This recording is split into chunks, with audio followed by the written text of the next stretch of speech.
మిత్రులారా, మరొక ఈ పబ్లిక్ సర్వీస్ కమిషన్ ఎంపిక ప్రక్రియ లోపల మార్పులు చేశారు. మరియు మహిళలకు సంబంధించినటువంటి మహిళా రిజర్వేషన్లు ప్రతి కేటగిరీలో 33.33 ఇవ్వాల్సి ఉంది.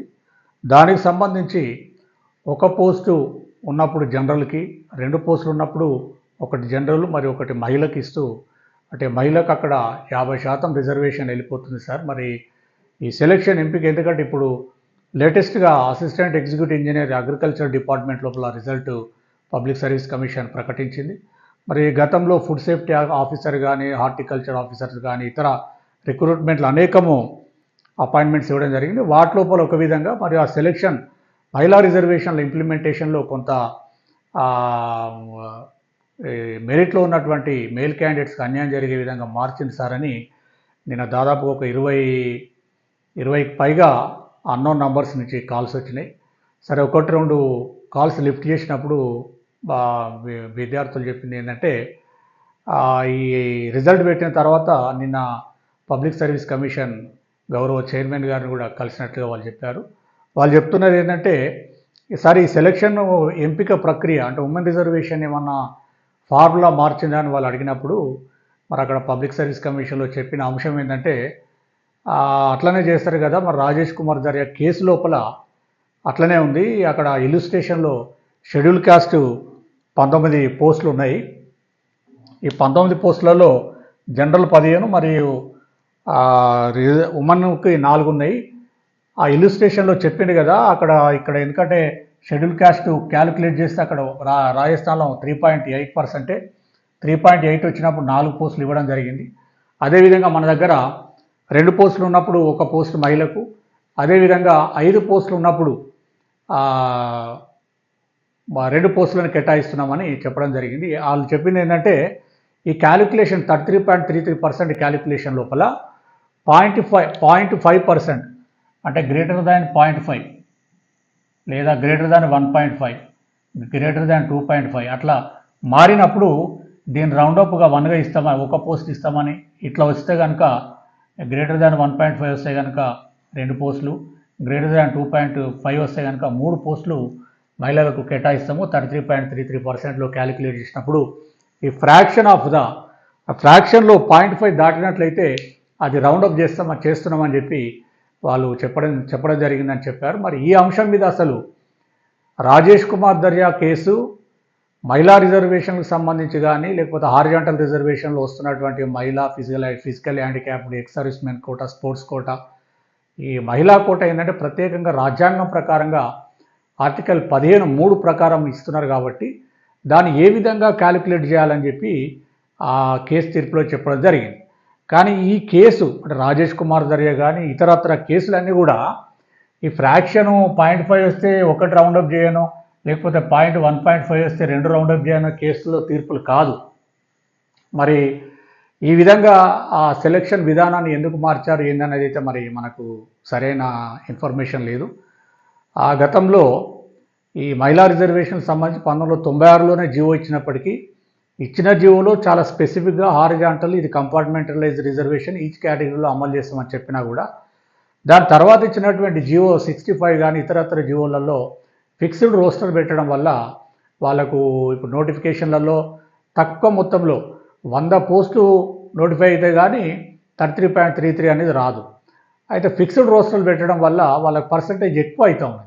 అందులో ఉమెన్ రిజర్వేషన్ కూడా వర్టికల్ రిజర్వేషన్ అనే విధంగా ఆ జీవోలలో అర్థం వచ్చే విధంగా ఉండడం వల్ల రాంగ్ ఇంటర్ప్రిట్ చేయడం వల్ల ఎన్ని రోజులు దాని మీద వివాదాలు ఉమ్మడి రాష్ట్రంలో కానీ తెలంగాణ ఏర్పడ్డాక కూడా కొన్ని కేసులలో వచ్చినాయి. కానీ పబ్లిక్ సర్వీస్ కమిషన్ నోటిఫికేషన్ మీద ఎప్పుడు కూడా కేసులు పడలేదు కాబట్టి అది పెద్దగా ప్రాచుర్యంలోకి రాలేదు. మనకు ప్రధానంగా అంటే అసలు ఈ Rajesh Kumar Darya supreme court case ఏం చెప్తా ఉన్నది, ఈ వర్టికల్ అండ్ హారిజాంటల్ ఇంటర్ప్రిటేషన్ ఏ విధంగా చేయాలి, మన తెలంగాణ రాష్ట్రం ఏర్పడిన తర్వాత ఏ విధంగా అమలు చేస్తూ ఉన్నారని, ఏ విధంగా అమలు చేస్తూ ఉన్నారు, ఇప్పుడు కొత్తగా కాంగ్రెస్ ప్రభుత్వం ఏర్పాటు చేసిన తర్వాత వాళ్ళు ఏ విధంగా ఈ న్యాయపరమైనటువంటి చిక్కుల మీద వివాదాలు పరిష్కరిస్తూ జీవో 3, జీవో 35 ఇచ్చి ఇప్పుడు ఈ నియామకాలు వేగవంతంగా ముందుకెళ్తా ఉన్నాయి. పాపం నిరుద్యోగులు అందరూ కూడా ఎదురు చూస్తూ ఉన్నారు. ఎందుకంటే చాలామంది ఏజ్ బార్ అవుతూ ఉన్నది, కొంతమంది పెళ్ళిళ్ళు చేసుకోవాలి, అమ్మాయిలు కానీ అబ్బాయిలు కానీ చాలా ఆశలతోనే ఎదురు చూస్తూ ఉన్నారు. ఈ తరుణం లోపల ఇప్పుడు పబ్లిక్ సర్వీస్ కమిషన్ తీసుకున్న నిర్ణయం మరి ప్రభుత్వం నుంచి ఏమైనా ఆదేశాలు ఉన్నాయా, ఇన్స్ట్రక్షన్స్ ఉన్నాయా, వీళ్ళు ఏమైనా లీగల్ ఒపీనియన్ తీసుకున్నారా ఏందని మనకు సమాచారం అయితే లేదు. మరి వాళ్ళ నిర్ణయం తీసుకొని ఈ సెలక్షన్ ప్రొసీజర్ ఈ విధంగా చేస్తున్నారు అనేది మనకైతే సమాచారం లేదు. మరి ఏందనేది ప్రభుత్వం దీని మీద దృష్టి పెట్టాల్సినటువంటి అవసరం ఉన్నది. గతంలో కాంగ్రెస్ ప్రభుత్వం రాకముందు దాదాపుగా ఇప్పటికీ 2 సంవత్సరాలకు పైగా అన్ని నియామకాల మీద, ముఖ్యంగా ఈ రిజర్వేషన్ వివాదాల మీద కోర్టులలో కేసులు, కోర్టుల్లో మధ్యంతర ఉత్తర్వులు ఇవ్వడం, ఇట్లా రకరకాలుగా సమస్యలతోని నియామకాల ప్రక్రియ ఆగిపోయింది. మరి ఏదేమైనా కొత్తగా ఏర్పడినటువంటి కాంగ్రెస్ ప్రభుత్వం అధికారంలోకి రాగానే ఈ వివాదాలను పరిష్కరిస్తూ ముందుకెళ్తున్న తరుణంలో మళ్ళొక వివాదము పునరావృతమైంది. మళ్ళొక వివాదం కొత్తగా వచ్చినట్లుగా మనం భావిస్తున్నాము. మరి దీని మీద పూర్తిగా సమాచారం, పూర్తి ఇన్ఫర్మేషన్ మనము పరిశీలిద్దాం. పూర్తిగా దీన్ని పరిశీలించే ముందు ఏంటంటే, నేను ముఖ్యంగా మనకు భారతదేశంలో నిచ్చెన మెట్ల కుల వ్యవస్థ లోపల ఎస్సీ కానీ, ఎస్టీ, బీసీ, తర్వాత ఆర్థికంగా వెనుకబడిన పేద వర్గాలకు ఈడబ్ల్యూఎస్ రిజర్వేషన్ కల్పిస్తున్నారు. ఈ నిచ్చెన మెట్ల కుల వ్యవస్థ లోపల కులాల మధ్య సామాజికంగా, విద్యాపరంగా, ఆర్థిక పరంగా ఇట్లా అంతరాలు ఉన్నాయి కాబట్టి ఈ రిజర్వేషన్లను భారత రాజ్యాంగము మనకు కల్పించింది. మన ప్రభుత్వాలు అమలు చేస్తూ ఉన్నాయి. అదేవిధంగా మొత్తం సమాజం లోపల కామన్ విక్టిమ్ ఎవరంటే మహిళలు. మరి మహిళలు కూడా ఓసీ కానీ, బీసీ కానీ, ఎస్సీ, ఎస్టీ అన్ని కులాల లోపల, అన్ని వర్గాల లోపల కామన్ విక్టిమ్ మహిళ కాబట్టి మన భారత రాజ్యాంగం ఆర్టికల్ 15(3) ప్రకారంగా వాళ్లకు ప్రత్యేకమైన రాయితీలు, రిజర్వేషన్ కల్పించాలని స్పష్టంగా ఉంది. దాన్ని బేస్ చేసుకొని ఇవాళ ప్రభుత్వాలు మహిళా రిజర్వేషన్లను హారిజాంటల్గా, సమాంతరంగా అమలు చేసే ప్రయత్నం చేస్తూ ఉన్నారు. నేను ఏ రిజర్వేషన్లకు కానీ, మహిళా రిజర్వేషన్లు కానీ, ఈడబ్ల్యూఎస్ కోటా కానీ, లేదా ఎస్సీ, ఎస్టీ, బీసీ కోటాలకు నేను వ్యతిరేకం కాదు. నాకున్నటువంటి లీగల్ పరిజ్ఞానంతో కొంత ప్రజలలో కానీ, విద్యార్థులలో అవేర్నెస్ తీసుకురావాలని అనేక సామాజిక అంశాల మీద వీడియోలు చేస్తున్నాను. కాబట్టి ఎవరైనా తప్పుడుగా లేకపోతే విమర్శించే విధంగా కామెంట్ పెట్టకండి. మీకేమైనా అనుమానాలు ఉన్నట్లయితే కామెంట్ రూపంలో అడగండి.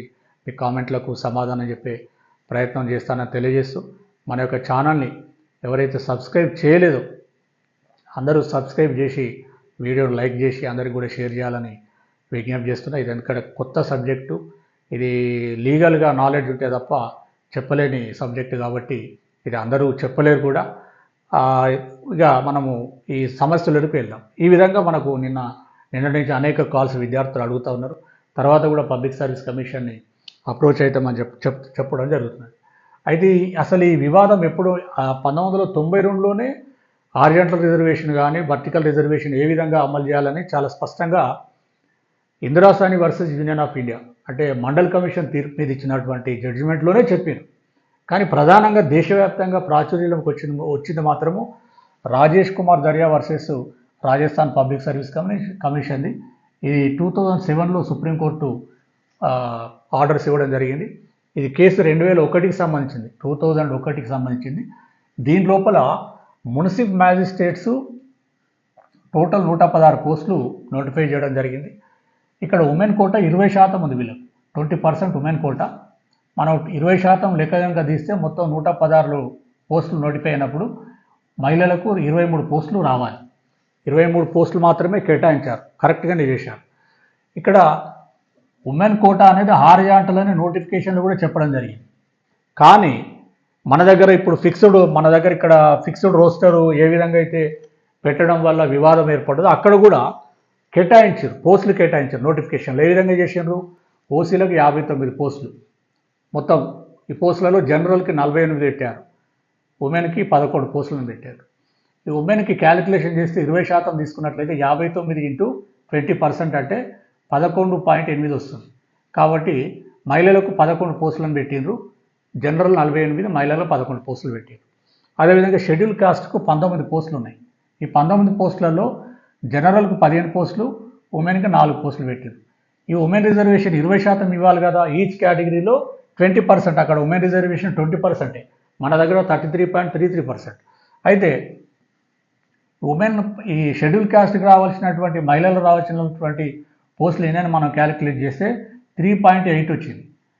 మనకు గౌరవ పబ్లిక్ సర్వీస్ కమిషన్ వాళ్ళు చెప్తున్నారు, అదే ఏమని చెప్తున్నారంటే ఇక్కడ 3.8 వస్తే 4 పోస్టులు ఇచ్చారు కాబట్టి మేము 1.5 దాటినట్లయితే 2 పోస్టులు ఇస్తాము.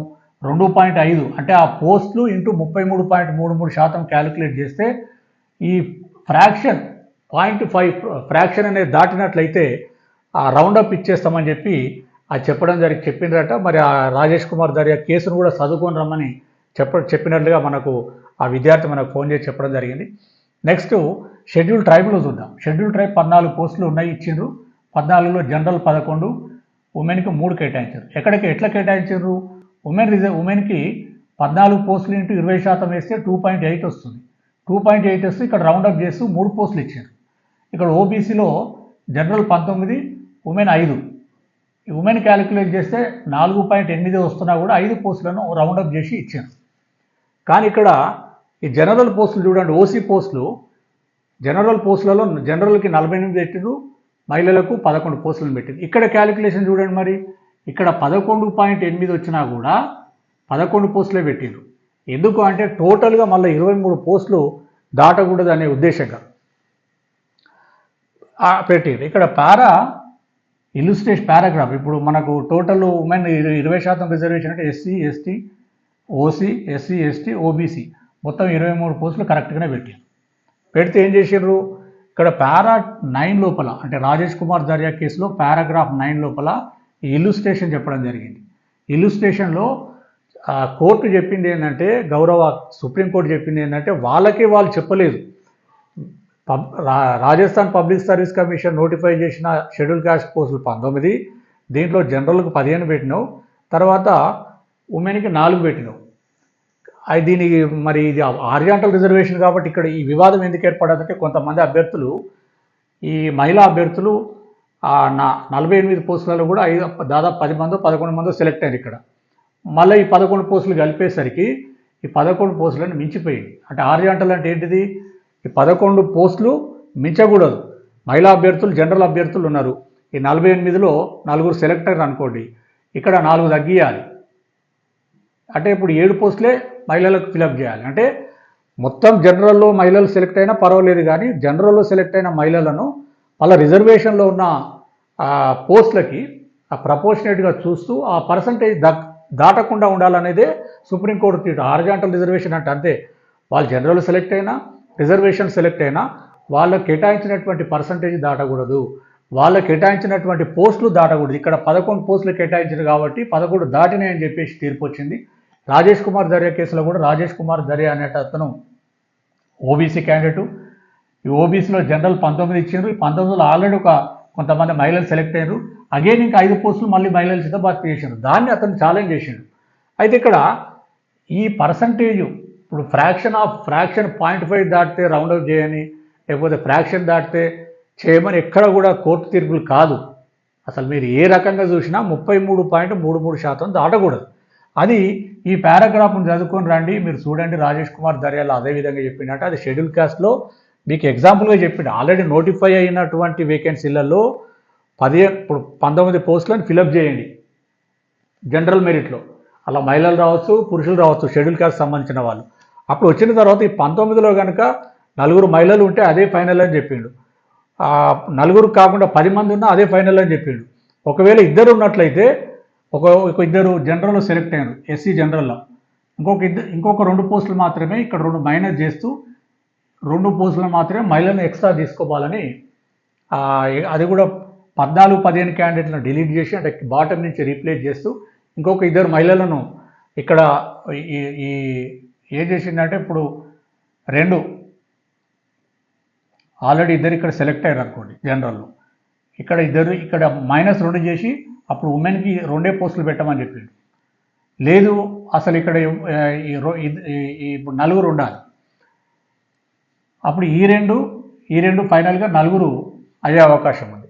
లేదు ఈ 19 పోస్టులలో మహిళలు ఎవ్వరూ లేరు అనుకోండి, అప్పుడు బాటం నుంచి ఒక 4 డిలీట్ చేసి 4 ఎస్సీ మహిళల చేత భర్తీ చేయాలని చెప్పిన ఇల్లుస్ట్రేషన్. అంతేగాని 3.8 వస్తే 4 తీసుకోండి, 1.6 వస్తే 2 పోస్టులు ఇవ్వండి అనేది జడ్జిమెంట్ కాదనేది గమనించాలి. తర్వాత ఇక్కడ మన తెలంగాణ రాష్ట్రంలో ఏమైపోయింది, నోటిఫికేషన్లు ఇచ్చిండ్రు, అన్నిటి మీద కేసులు పడ్డాయి. ముఖ్యంగా గ్రూప్ 1 కేసు గ్రూప్ 1 మీద గ్రూప్ 1 2022లో ఇచ్చినటువంటి నోటిఫికేషన్ మీద కేసు వచ్చింది. దీని మీద ఏంటంటే 2 పిటిషన్స్ ఉన్నాయి, 27844. ఈ 2 పిటిషన్లలో కేసు కూడా డిస్పోజ్ అయిపోయింది. ఈ ఆర్డర్లలో ఏం చేశారంటే ఇంటరిమ్ ఆర్డర్స్ ఇచ్చారు. దాదాపు 2022 సెప్టెంబర్లోనే ఒక ఇంటరిమ్ ఆర్డర్ ఇస్తూ రాజేష్ కుమార్ దర్యా సుప్రీంకోర్టు తీర్పును ఈ గ్రూప్ 1 నియామకాలలో మహిళా రిజర్వేషన్లను సమాంతరంగా అమలు చేయాలని తీర్పు వచ్చినప్పుడు ఆనాడు ఉన్న బీఆర్ఎస్ ప్రభుత్వము డిసెంబర్ 2022 రోజే ఒక సర్క్యులర్ ఇవ్వడం జరిగింది. దాని తర్వాత ఇంకా ఇవ్వడము, దాని తర్వాత ఏడబ్ల్యూ కూడా ఇచ్చిన తర్వాత ఈ గ్రూప్ 1 మీద ఇంటరిమ్ ఆర్డర్ వచ్చింది, ఒక సర్క్యులర్ ఇచ్చేసారు. అయినా కూడా గ్రూప్ 1 నోటిఫికేషన్ రివైజ్డ్ బ్రేకప్ ఇవ్వలేదు. రివైజ్డ్ బ్రేకప్ ఇవ్వకపోతే ఈ పిటిషనర్ ఇక్కడ ఉన్న పిటిషనర్ ఏం చేశారంటే కాంటెంప్ట్ కేసు వేసాడు పబ్లిక్ సర్వీస్ కమిషన్ సెక్రటరీ మీద మరియు చీఫ్ సెక్రటరీ మీద వేసినప్పుడు అప్పుడు కానీ ఈ డిసిషన్ తీసుకున్నామని చెప్తూ ఆల్రెడీ డిసిషన్ తీసుకున్నాం, మేము ఇంప్లిమెంట్ చేస్తున్నామని చెప్తూ చెప్పడం జరిగింది. ఈ గ్రూప్ 1 తర్వాత గ్రూప్ 2, గ్రూప్ 3 అదేవిధంగా ఏడబ్ల్యూలో కూడా ఈ ఒక రిట్ పిటిషన్ 40828/2022 ఇది ఫిబ్రవరిలో డిస్పోజ్ కూడా అయిపోయింది కేసు. ఈ కేసు డిస్పోజ్ చేసినప్పుడు కూడా మేము ఆల్రెడీ సర్క్యులర్స్ ఇచ్చినాము, ఈచ్ కేటగిరీలో మహిళలకు 33.33% ఇంప్లిమెంట్ చేస్తున్నాము, రాజేష్ కుమార్ దర్యా కేసు ఫాలో అవుతున్నామని చెప్పేసి వీళ్ళు కౌంటర్ చేయడం వల్ల ఇది కేసు కూడా క్లోజ్ అయిపోయింది. దీని మీద ఇది డిసెంబర్ 2022లో సర్క్యులర్ ఇచ్చినా కూడా 2023 అంతా కూడా పెండింగే పెట్టారు. ఏ డిపార్ట్మెంట్లో కొన్ని డిపార్ట్మెంట్లు యూనిలాటరల్గా స్వచ్ఛందంగా వాళ్ళు అమలు చేయడం జరిగింది. ఉదాహరణకు మెడికల్ బోర్డు రిక్రూట్మెంట్ కానీ, పోలీస్ రిక్రూట్మెంట్ కానీ, ఇటు టీఎస్ ఎస్పీడీసీఎల్ కానీ, జెన్కో కానీ కొన్ని డిపార్ట్మెంట్స్ ఈ సర్క్యులర్ను బేస్ చేసుకునే ఈ మహిళా రిజర్వేషన్లు సమాంతరంగా అమలు చేయడం మొదలుపెట్టినాయి. దాని తర్వాత కాంగ్రెస్ ప్రభుత్వం కొత్తగా అధికారంలోకి వచ్చిన తర్వాత ఏంది ఇన్ని వివాదాలు ఉన్నాయి, వివాదాలతోని నియామక ప్రక్రియలన్నీ ఆగిపోయినాయి అని చెప్పేసి వివాదాలు పరిష్కరించేలో భాగంగా ఫిబ్రవరి 2024 లోపల మంచి ఒక సర్క్యులర్ ఇస్తూ అన్ని డిపార్ట్మెంట్లకు ఆర్డర్ చేయడం జరిగింది. ఏంటంటే నియామకాలలో మహిళా రిజర్వేషన్లు సమాంతరంగా అమలు చేయాలి.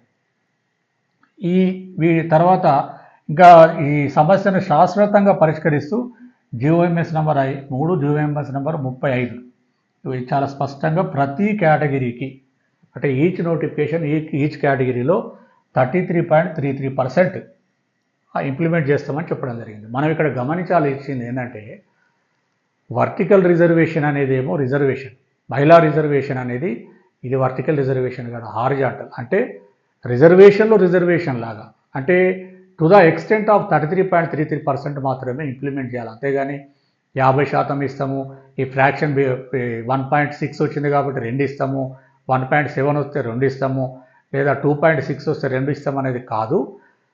At the maximum extent each కేటగిరీలో ఈచ్ రిక్రూట్మెంట్ అప్పుడు ప్రతి కేటగిరీలో పోస్టులు ఎన్ని ఉన్నాయో ఆ పోస్టులలో 33.33% మ్యాక్సిమంగా చూసేది, ఖచ్చితంగా చూసేది కాదు. అంటే మహిళల యొక్క ప్రాతినిధ్యము ఉండాలనే విధంగా అమలు చేయాల్సినటువంటి రిజర్వేషను ఇది ఖచ్చితంగా ఫ్రాక్షన్ వస్తే ఇవ్వాలనేది రిజర్వేషన్ కాదనేది గమనించాలి. మనకి ఇప్పుడు వచ్చినటువంటి పబ్లిక్ సర్వీస్ కమిషన్ కొత్తగా ఆల్రెడీ కరెక్ట్ ప్రొసీజర్లో నియామకాలు చేసిండ్రు. మరి ఈ మధ్య ఈ ప్రొసీజర్ మార్చిందని మనకు అందరి విద్యార్థులలో చర్చ జరుగుతుంది. ఇప్పుడు ఏ విధంగా చేస్తున్నారంటే చూడండి, ఒకసారి మనం అబ్జర్వ్ చేద్దాము. రాజేష్ కుమార్ దర్యాలో ఓసీ పాయింట్లు 59 ఉన్నప్పుడు ఏం చేశారు, 11.8 వచ్చినా 11 పోస్టులే ఇచ్చారు. సరే ఎస్సీలో 3.8 వస్తే 4 ఇవ్వచ్చు, ఎస్టీలో 2.8 వస్తే 3 ఇవ్వచ్చు, ఓబీసీలో 4.8 వస్తే 5 పోస్టులు ఇవ్వచ్చు. కానీ ఈ పాయింట్లది అనేది క్రైటీరియా కాదు. మళ్ళీ టోటల్గా 23 దాటకుండానే నోటిఫై చేయడం జరిగింది.